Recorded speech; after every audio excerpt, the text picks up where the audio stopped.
ya, saya lagi baru mau makan ini baru satu suapan, tiba-tiba pintu itu jebret gitu, Darmini masuk.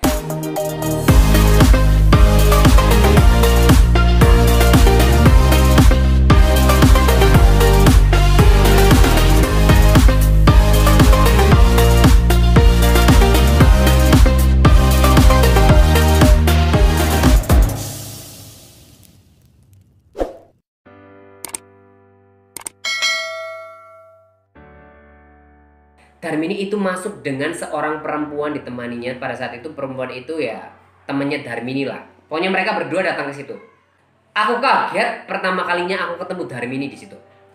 Terus dia bilang sama temennya, ini teman saya yang utang sama saya gitu. Kamu tahu nggak sis, katanya, dia kan panggil aku sis. Ini mbak ini saya kan punya hutang sama dia katanya. Dan dia nagih-nagih terus sama saya dan saya stres, saya tidak punya duit. Saya makanya bilang disuruh nagih sama kamu tapi mbaknya tidak mau. Terus mbaknya bilang gini, aduh maaf mas, maaf saya tidak bermaksud mengganggu mas lagi makan siang, maaf gitu. Soalnya saya kan orang Bali asli, kalau saya orang Bali itu kalau ada orang makan bener-bener saya harus hormati. Saya akan nunggu mas makan dulu baru nanti kita ngomong. Tapi nggak tahu ini mbaknya, mbak Darmini kok tiba-tiba langsung masuk aja. Saya minta maaf ya mas, saya keluar dulu, nggak apa-apa mas, lanjutin makan dulu gitu. Orangnya sopan banget, orangnya itu sopan banget gitu. Jadi masalahnya adalah Darmini itu juga punya hutang sama mbak ini. Mbak ini tuh lagi butuh, lagi nagih sama Darmini. Sementara Darmini itu nyuruh mbak ini suruh langsung nagih ke saya. Kan mbaknya itu nggak enak karena dia nggak kenal sama saya. Taunya ya dia nagihnya sama Darmini gitu. Jadi pokoknya ribet banget. Tapi Darmini bilang gitu, terserah kamu, tahu nggak sis, ini itu temen aku dari SD, tahu nggak? Tapi saya nggak apa-apa, saya nggak berteman lagi sama dia, nggak apa-apa. Gara-gara masalah ini, kalau misalnya dia nanti tiba-tiba tidak mau berteman sama saya, tapi yang penting saya jujur bahwa uang saya itu ada sama kamu balikinnya sama dia, saya tidak mau urusan gitu. Darmini tuh bilang begitu, udah mau mabit marah segala macam, nggak peduli sama sekali gitu. Tapi mbaknya itu tetap kayak, maaf mas, maaf nanti aja ya, saya keluar aja, saya nggak enak loh kalau masnya mau makan, masnya nggak jadi, udah dibuka kayak gitu, makan aja dulu gitu. Mbaknya tuh sangat sopan banget. Hai mbak, nggak tahu mbaknya nonton apa tidak. Mereka berdua sama-sama orang Bali, Darmini orang Bali, mbaknya juga orang Bali, katanya mereka sudah bersahabat dari SD gitu. Darmini tega untuk mengatakan bahwa katanya, aku nggak apa-apa kalau nggak berteman lagi sama si mbak ini gara-gara masalah ini gitu. Pokoknya semua perkataannya itu tidak pernah ada yang diayak gitu loh. Maksudnya kenapa nggak diomongin baik-baik, tinggal duduk dulu, aku kan lagi makan, kalau misalnya itu kan aku bisa dihentikan makan itu, duduk aja biasa gitu, nggak usah mobat-mabit ngomong yang kasar-kasar begitu kan, maksudnya keras gitu. Akhirnya Daplun sama si Daniel pada lari ke kamar gitu, pada ngeliatin aku gitu. Sabar, disuruh sabar. Jadi Darmini disuruh sabar sama mereka berdua karena mereka membelain aku kan, si Daniel sama Daplun gitu. Mereka juga kaget kenapa Darmini tiba-tiba tahu rumahnya si Daplun, tiba-tiba Darmini datang begitu gitu. Padahal selama ini lagi dirahasiakan ya, sampai nunggu nanti aku bisa bayar gitu.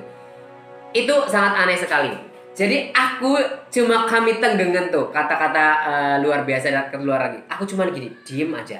Tapi aku tidak takut, aku tidak khawatir, aku cuma senyum aja. Akhirnya aku bilang ini, oke, aku anggap kedatangan kamu ini adalah rezeki buat aku Darmini, biar supaya memang permasalahannya jelas. Saya tidak pernah kabur dari kamu. Buktinya ketika saya di WhatsApp, saya akan jawab selalu pertanyaan kamu. Nggak pernah kan saya blok kamu? Iya tapi nggak pernah, tapi kamu nggak pernah bayar gitu. Yes, saya tidak pernah bayar karena memang keadaan saya tidak ada. Seperti sama yang aku jawab di WhatsApp itu sama aku bilangnya gitu. Mbaknya bilang, aduh minta maaf bang. Mbaknya tuh terlalu sopan, itu yang punya hutang, yang lagi nagih sama Darmini. Mbaknya sopan banget gitu. Enggak, pokoknya gini, saya pengen kamu yang bayar ke mbaknya itu. Saya tidak mau ada permasalahan. Tapi mbaknya bilang, nggak bisa begitu, saya kan nggak kenal sama mas ini, saya nagihnya tetap sama kamu gitu. Jadi kayak gitu-gitu terus. Oh pokoknya saya tidak mau tahu, intinya ini sister aku itu dia pinjam uang sama aku, dia yang harus balikin sama kamu, saya tidak mau, kamu jangan pernah SMS aku lagi ya katanya. Darmini sudah sepertinya membabi buta, tidak sama sekali bisa dikontrol pada saat itu men. Darmini hai. Akhirnya tiba-tiba ketika kita lagi cekcok seperti itu, aku lihat ada orang buka pintu gerbang. Ternyata si Jono masuk, tapi cuma melewati kamar aja. Dia ngelihat sambil senyum, aku masih inget banget. Dia ngelihat, terus dia tiba-tiba nggak masuk ke dalam kamar itu. Dia masuk ke rumahnya Daplun. Dia sama sekali tidak melihat pertengkaran itu. Padahal kalau orang yang normal pasti dia akan langsung pengen tahu sedang ada apa sih di kamar itu kan, kok tumben-tumben ada rame-rame kan. No, si Jono itu masuk begitu aja ke kamar sebelah gitu, tidak masuk ke kamar itu gitu. Akhirnya disitulah, tapi aku terima kasih banget Darmini datang ke situ. Di situ jadi titik poin dimana semua berubah. Ya maksudnya kayak aku sama Darmini bikin kesepakatan. Aku pada saat itu punya uang 500.000, aku bilang ini ada 500.000 dulu, aku bilang gitu. Terus tanda tangan saya akan bayarnya ke mbaknya pada saat itu. Yes, aku akan bayar ke mbaknya. Ini tanda tangan hitam di atas putih begitu. Tapi aku pada saat itu nggak ngerti akan bayar pakai apa pada saat itu. Tapi saya malu tidak, tapi saya benar-benar harus menerima dengan tangan dua. Aku mulai bertengkar sama sahabat-sahabatku sendiri pada saat itu. Akhirnya mendapat persetujuan. Yes, aku akhirnya setiap bulan harus setor, dan itu harus diwajibkan setor pada saat itu. Aku tanda tangan perjanjian. Akhirnya Darmini pulang, saya tahu siapa yang ngundang Darmini. Aku yakin aku tahu yang ngundang Darmini pada saat itu. Tapi pada saat itu tuh aku pikir kayak, kok dia bisa punya pikiran seperti itu ngundang Darmini gitu. Ada apa? Kenapa tiba-tiba dia ngundang Darmini? Jono pada saat itu kan pastinya. Jadi pada saat itu sepertinya Jono yang benar-benar sengaja ngundang Darmini untuk membuat keributan di situ. Karena beberapa hari ini kan Jono sudah kurang begitu suka terhadap saya. Ternyata usut punya usut, setelah Darmini pulang, tiba-tiba Jono sama Daplun ke situ, masuk ke kamar. Halo sister, ini kita sudah beliin handphone buat kamu katanya. Jadi janji handphone si Daplun yang biasanya janjiin iPhone yang lagi digadein itu kan, kalau diambil itu kan 2.500.000 kalau nggak salah pada saat itu. Jadi mungkin pada saat itu uang sudah ada, tapi si Jono kan ini orangnya kan suka jual beli handphone. Jadi dia lebih tahu ngapain kita harus kasih handphone itu mahal-mahal. Kenapa nggak dibeliin ini aja? Akhirnya aku dibeliin handphone pada saat itu Xiaomi. Harganya ada tulisan harganya kalau nggak salah 650.000 itu second. Jadi aku dibeliin Xiaomi second. Dan itu yang beli adalah Jono. Jadi Jono yang nyariin handphone itu dari OLX atau apa, saya tidak tahu. Intinya itu adalah handphone second dibeliin itu. Tapi aku yakin kalau si Daplun sih karena menjanjikan handphone yang iPhone, si Daplun itu pasti pengennya ya handphone itu yang dikasih. Cuman mungkin mereka pikir-pikir lagi ngapain handphone yang mahal-mahal, mending ini aja gitu. Jadi aku pikir karena itu yang beliin si Jono yang cariin handphone, aku berpikir gini, hari ini kan kamu dibeliin handphone sama aku, saya tidak mau kamu dapat handphone itu kayak mulus-mulus aja. Aku pengen ada sesuatu gitu. Akhirnya mungkin dia ngundang Darmini ke situ lah. Jadi setelah Darmini membabi buta di situ, barulah dikasih yang manis-manisnya. Aku dikasih handphone pada saat itu. In anyway, aku tetap bersyukur meskipun aku tidak dikasih handphone apa yang mereka janjikan, apa yang Daplun janjikan. Tapi aku benar-benar melihat pure hati bersihnya si Daplun itu pengen ngasih handphone sama aku itu udah lama dari dulu gitu. Terima kasih Daplun, kamu baik. Tapi Jono, aku melihat di situ tuh tetap ada masih keiri-irian, maksudnya untuk membelikan itu masih tetap kayak tidak ada rasa ikhlas. Karena memang yang beliin bukan Jono, yang beliin pakai uangnya Daplun kan. Daplun akhirnya ngasih dan memenuhi janjinya. Yes, aku dibeliin handphone pada saat itu Xiaomi.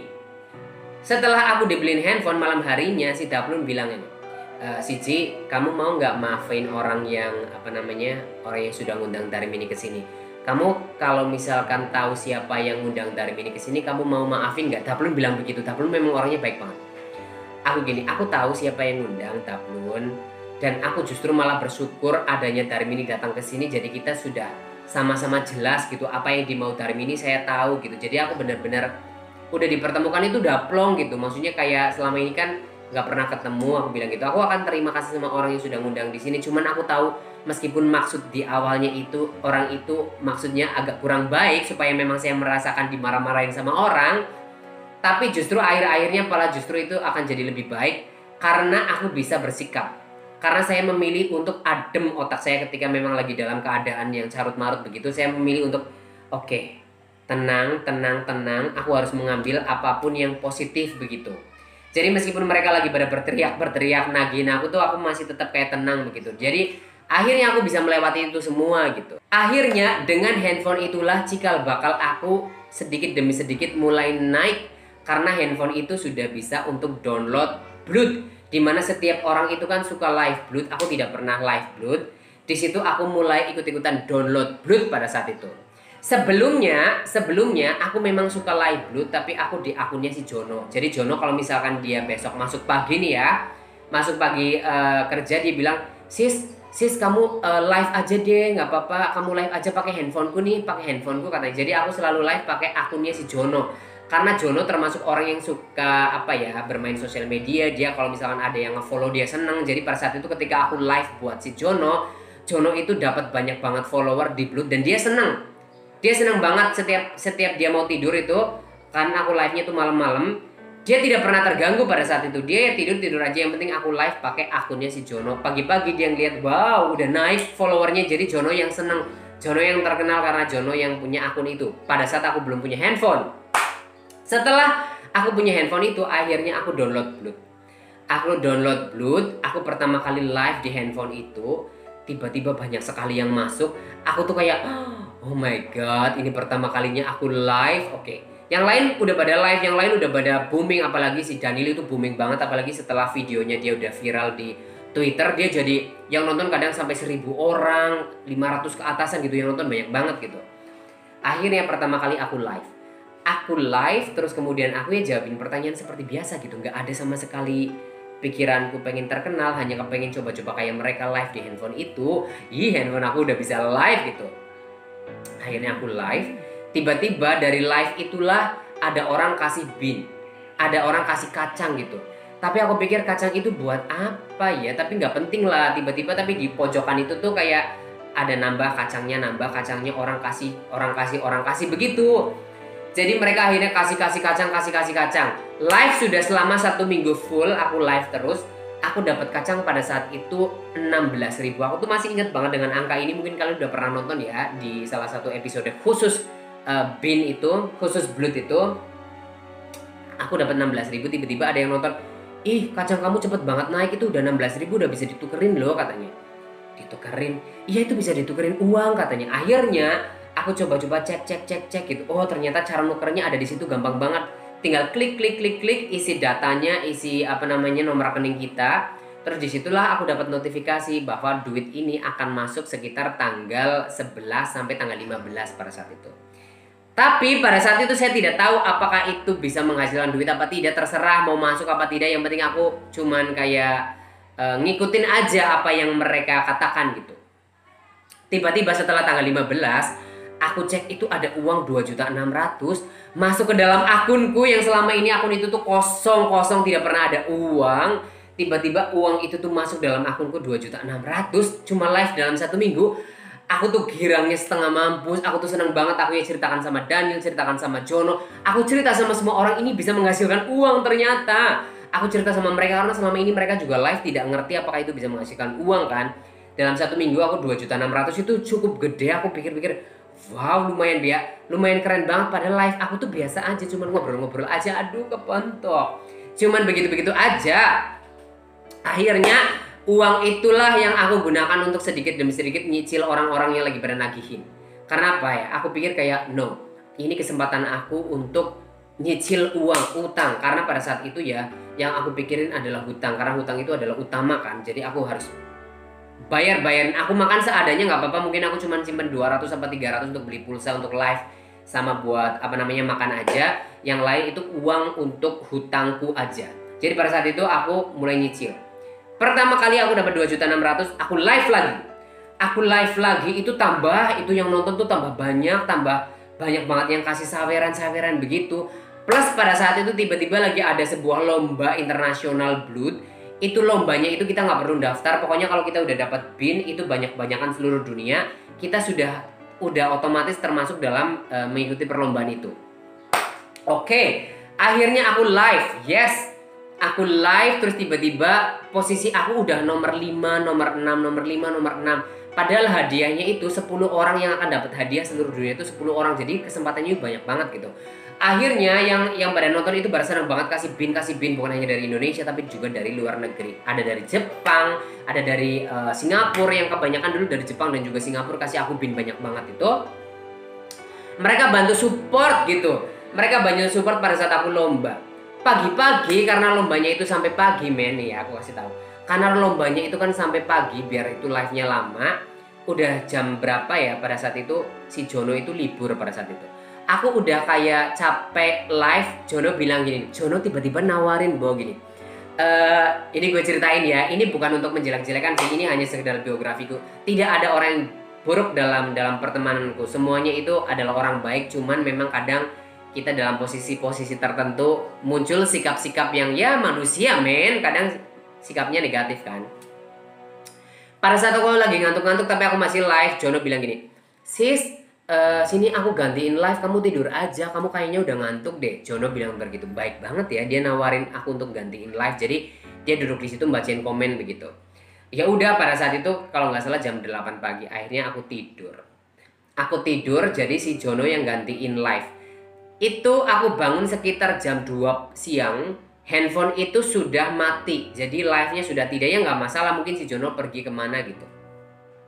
Si Jono pada saat itu lagi tidak ada di kamar, aku nggak tahu di mana, mungkin lagi main. Aku cek handphone aku cek dapat berapa bin, aku sudah mulai di peringkat kayak masih di peringkat 56 kayak gitu.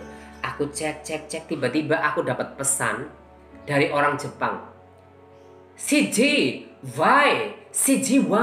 kenapa kamu blok saya? Saya sakit hati banget CJ, kenapa kamu blok saya? Siapa tadi yang nungguin kamu live di pagi hari? Dia orangnya agak sedikit, pokoknya agak sedikit cabi, dia bilang gitu. Tapi dia blok saya, kenapa kamu suruh teman kamu itu untuk ngeblok saya? Kamu nggak punya rasa berterima kasih padahal saya lagi bantu kamu loh. Saya kasih kamu bin banyak banget supaya kamu menang, kenapa kamu blok saya gitu? Aku pikir, what? Aku cek. Jadi kalau orang di blog itu dia nggak bisa kasih bin lagi, dia cuma bisa nonton, tapi dia juga masih bisa untuk kirim pesan sama saya secara pribadi. Aku cek, akhirnya aku buka blognya ya.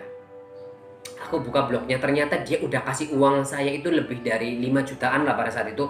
Dia udah kasih banyak banget uang sama aku, kenapa di blog, kasihan banget. Jadi dia tuh ngasih bin gitu. Kenapa ya si Jono ngeblok ya? Aku masih mikirin. Kenapa ya? Kenapa yang di blok cuma dia aja? Kenapa yang lain yang nonton kan banyak banget? Yang orang luar negeri itu kan juga banyak banget. Kenapa yang di blok cuma yang justru pelakak lagi kasih duit gitu? Sementara aku pikir, mungkin itu cuma kesenggol aja terus ke blok. Tapi untuk ngeblok itu butuh beberapa langkah. Jadi dia harus pencet. Berarti harus niat banget kalau orang mau ngeblok, men. Jadi aku pikir sepertinya itu bukan kebetulan keblok begitu. Aku bingung, kenapa ya? Aku nggak berani menanyakan pada saat itu sama Jono. Sama sekali aku nggak berani menanyakan. Ya udahlah biasa aja. Tapi aku dalam hati udah berpikir kayak negatif gitu sama Jono. Kok begitu dia ngeblok orangnya lagi kasih duit gitu. Akhirnya blang, tiba-tiba saya menang.